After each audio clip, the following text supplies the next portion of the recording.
Jadi kita jangan mudah-mudah nak sesatkan ulama. Kalau tak tahu hukum hakam, tak payah nak sesatkan ulama.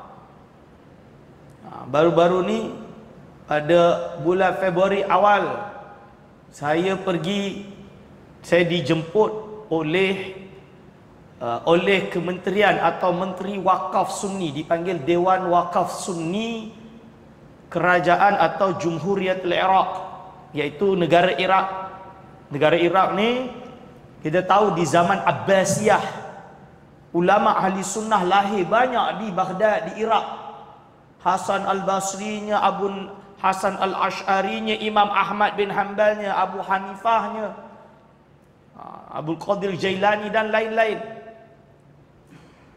Jadi saya dijemput untuk muktamar tasawuf international yang dihadiri oleh lebih dari 30 ulama ahli sunnah wal jamaah dari berbagai belahan dunia, termasuk daripada Al-Azhar Al-Sharif, Universiti Al-Azhar, yang kalau ditunduh sesat atau syiah, berarti ustaz-ustaz kat Malaysia yang berkeliaran yang banyak mengajar kat masjid ni semua ni syiah, tuan-tuan. Kerana kebanyakan ustaz di Malaysia ini adalah datang daripada Universiti Al-Azhar Al-Sharif. Ada Syekh Ali Juma, ada Syekh Usama Said Al-Zahari, ada Syekh Yusri Jabir, ada Syekh Abdul Ba'is Al-Katani, ada Syekh Jamal Faruq, dan banyak ulama-ulama lain yang hadir. Selain dari mufti dari Ba'labak daripada Lebanon yang ahli sunnah, daripada India iaitu murid kepada Syekh Abu Bakar yang menjadi tokoh Ma'ali Hijrah pada tahun lepas, dia hadir. Saya mewakili Malaysia bersama Habib Ali Zainal Abidin, tapi saya bentang kertas kerja, di muktamar tersebut. Jadi pada waktu program tersebut habis, jadi dia program hari Rabu, habis hari Rabu, so hari Khamis tu memang dikhususkan atau diberikan waktu oleh penganjur untuk menziarahi banyak maqam-maqam dan masyhad-masyhad atau maraqid ulama-ulama, para awliya, para imam-imam ahli sunnah wal jamaah. Termasuk yang kita ziarah Al-Imam Abu Hanifah, Al-Syekh Abdul Qadir Al-Jailani radhiyallahu anhu, Sultanul Awliya, dia dipanggil bagi Sultan para wali. Abul Qasim Al-Junaid Al-Baghdadi, As-Sari As-Saqati, guru dia, Ma'ruf Al-Karhi, dan banyak yang lain. Termasuk yang saya ziarah adalah Al-Imam Musa Al-Kazim, Musa Kazim dipanggil. So ada orang dia pergi tengok gambar saya ketika ada di Musa Kazim bersama ulama-ulama ahli sunnah tadi dari berbagai negara, termasuk Al-Azhar. Dalam gambar tersebut dituduhlah kami ini berbaik dengan Syiah lah, kami ini jadi Syiah lah. Kalau macam tu tuan-tuan dan puan-puan, contohlah tuan-tuan pergi ziarah dan lalu-lalu atau pergi jalan, berhenti dekat depan pergi dekat contoh dia pergi ke Andalusia, kan ada gereja, masjid yang dirubah jadi gereja.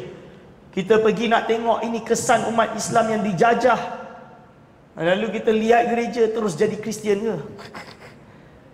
Ni pelik dia. Hadirin wal hadirat hafizakumullah. Yang lebih heran tu Musa Al-Kazim, Imam Musa Al-Kazim ini tokoh ahli sunnah. Dia tokoh ahli sunnah wal jamaah, dia bukan Syiah. Dan ulama menyebutkan ada dua imam dari kalangan saleh tapi diuji dengan pengikut yang buruk. Siapa dia? Ja'far As-Sadiq diuji dengan pengikut yang rawafid. Lalu Imam Ahmad bin Hanbal diuji dengan pengikut yang mujassimah, menjisimkan Allah. A'udzubillah min dzalik. Ini. Sedangkan Musa Al-Kazim, dia ini adalah siapa? Rasulullah SAW ada anak bernama Fatimah radhiyallahu anha, menikahi iaitu saudara baginda SAW, iaitu anak Abi Talib bernama Ali bin Abi Talib karramallahu wajhah. Sayyidina Ali, khalifah yang keempat di kalangan ahli sunnah, di kalangan khulafaur rasyidin.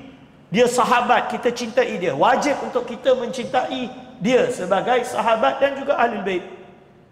Dia ada anak dua pemuda ahli jannah, sayyidu atau syababu ahli jannah, sayyidul ahli jannah. Siapa dia?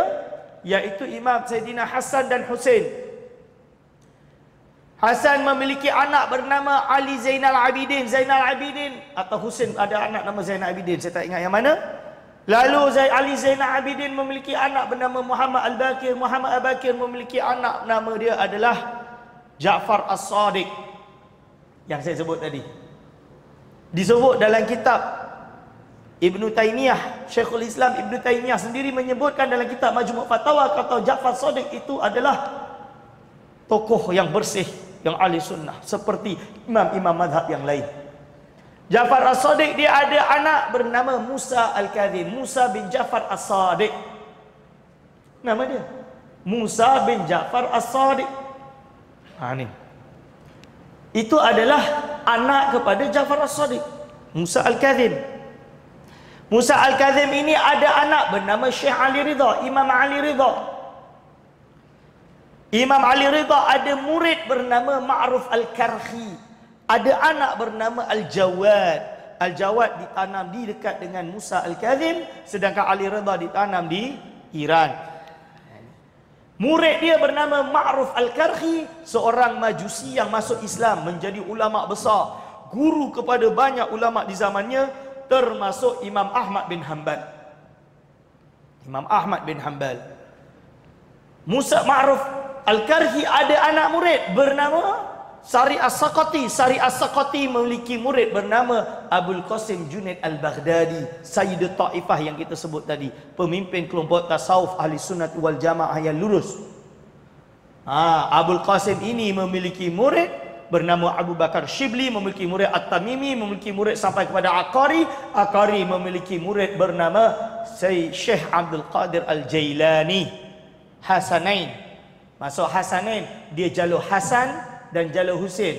Bondanya dari jalur Husain, ayahandanya jalur Hasan, berkumpul lahirlah Syekh Abdul Qadir Al-Jailani.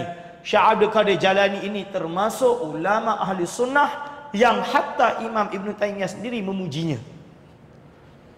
Ini. Lalu apakah dengan kami, bukan saya seorang, ulama-ulama ahli sunnah yang besar-besar gergasi ini pergi ziarah maqam Musa Al-Kadzim ikut rombongan yang telah disediakan oleh kerajaan Iraq, Kementerian Wakaf Sunni dia, Diwan Wakaf Sunni dia, yang bawa kami dengan polisnya, dengan askarnya, dengan kereta VVIP-nya pergi ke sana untuk menziarahi ulama-ulama maqam-maqam, termasuk Imam Abu Hanifah, Abu Qasim Junaid, Ma'ruf Al-Karhi, Syekh Abdul Qadir Jailani dan juga Musa Al-Kadzim. Lalu tiba-tiba terus dituduh Syiah. Kalau macam tu susahlah tuan-tuan. Tapi hari ini jadi mudah orang nak menghina para ulama, tuan-tuan. Hatta Imam Ali Ridha disebut oleh Imam Az-Zahabi sebagai tokoh yang saleh, yang baik. Musa Al-Kadzim dia layak untuk menjadi imamah, layak untuk menjadi khalifah. Ini disebut oleh siapa? Oleh Imam Zahabi dalam kitab Syiar A'lam Nubala. Tiba-tiba orang-orang yang jahil di Malaysia ni tak tahu cerita, tak tahu apa, pakai tuduh sahaja nak memburukkan orang. Ni dipanggil ad hominem. Dosa seperti ini. Hadirin wal hadra hafizakumullah.